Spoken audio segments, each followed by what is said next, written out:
That Lakers brought to you by Arrowhead Mountain Springwater. I'm Allie Clifton. James Worthy, Mike Bresnahan, Mike Trudell is handling things downtown at Crypto.com Arena.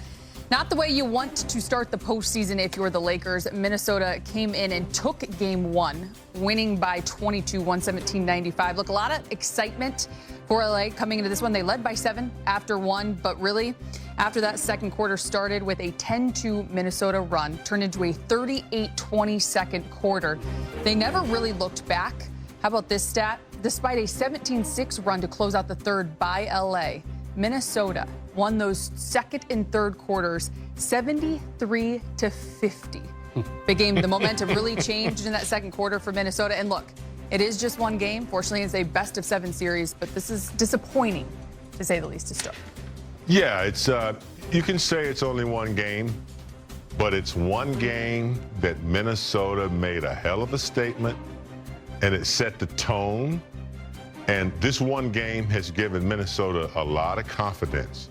They came into this game only, I think, one game short behind the Lakers. I think the Lakers won 50 games, they won 49.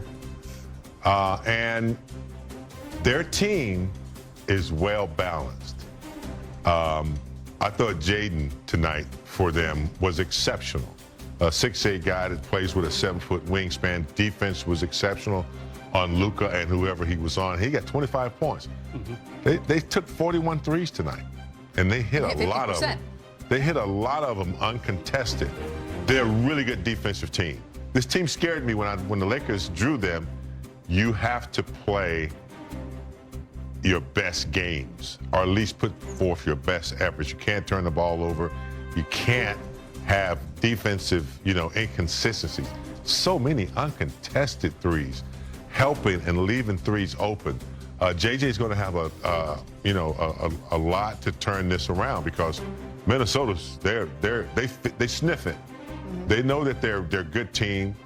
Gobert stayed in the game, protected the paint. So, yeah, and they really did a good job of attacking Reeves. They knew that one of those 3 had to be contained, so they went at Reeves a lot, mismatch. And with the size of Naz Reid and Jaden, those guys are 6'8", 6'9". They're tough.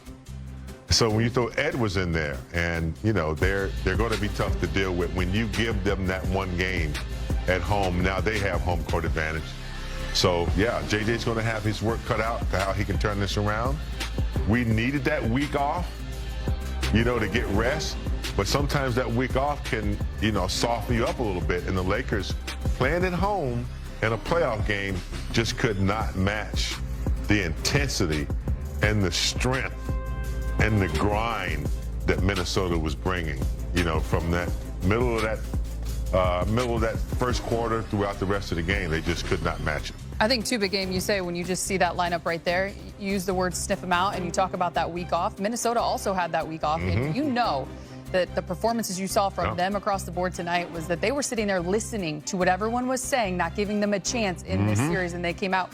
Talk about McDaniels, talk about the 25 points. He only missed 2 shots, 11 of 13 from the field, not to mention the defensive assignments that he took on himself. They really just rolled the Lakers plus 18 from 3, plus 19 on the fast break, plus 30 in bench production, plus 12 inside out, just owned in game 1.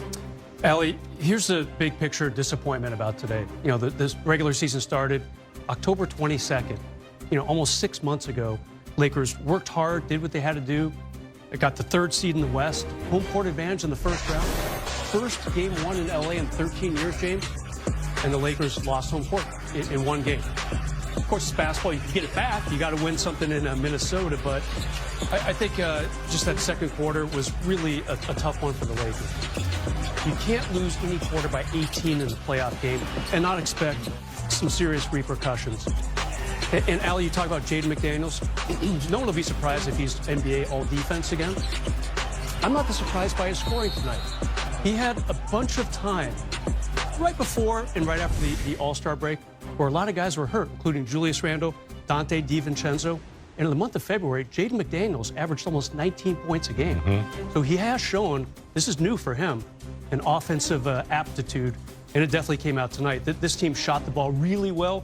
That's the good news for the Lakers. Minnesota's a top 5 team in 3-point accuracy in the regular season. they're not going to shoot 50% again from three. I hope not. Yeah, right, exactly, right. So that's the one good point for the Lakers. This team was red hot that they went up against. Lakers just couldn't match it. You know what could certainly help that? If you apply more physicality, and I'm going to lean into kind of this narrative because I think JJ hit us all at the end of that third quarter in his interview with George Sedano. One, he said it in the pregame. Two keys to this one: execute and play hard. At the end of that third quarter, despite the 17-6 run, his quote was, "We finally played with an intensity level that warrants the playoffs." It was regular season to start. If there is a message coming in versus the Minnesota Timberwolves, you better be ready to match them physicality-wise. Yeah, I wouldn't even say it was a regular season game. I'd say it was like a preseason game, like in Ontario somewhere. Yeah, I mean, look, the playoffs is a whole different monster because you get one team for 7 games or whatever you're going to play them, and that's all you're focusing on. You're not in New York on Tuesday. You're not in Philly on Wednesday. You're not off in Thursday to be in Boston on Friday. That's not the way it works. You got one team, so you got the same nasty guys coming back at you, and they have confidence. Nas has confidence. Jaden, Dante, all of them feel like, you know, we can beat this team after this one game at home. So, yeah, they're not going to shoot. I don't think they're going to stay that hot. But if the Lakers don't match their physicality, I didn't think Rui, I'm just saying, I don't think he was there tonight. They kind of manhandled him as well, too. And that's not what you expect out of Rui. And you look at our plus-minus points, it's all negative. So, and I think that's just not because of missed shots, not because of, you know, scoring or anything like that. It's lack of effort, lack of intensity, lack of matching their effort and letting them, you know, knock you around and push you around. That's not what's going to take place in Game 2.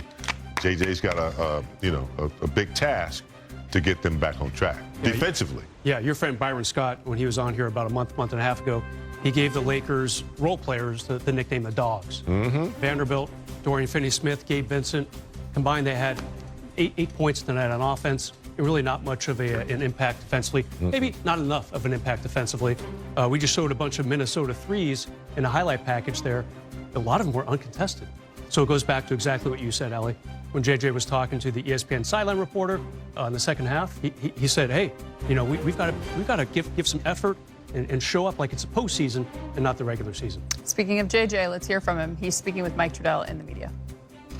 JJ, you went into the second quarter up 7. Hello, xin chào các bạn đã quay trở lại với kênh YouTube của mình. Ngày hôm nay mình sẽ tiếp tục đi tô màu để gửi tặng đến các bạn những phút giây thư giãn. Chào mừng các bạn. Rất hân hạnh các bạn đã đến với video của mình.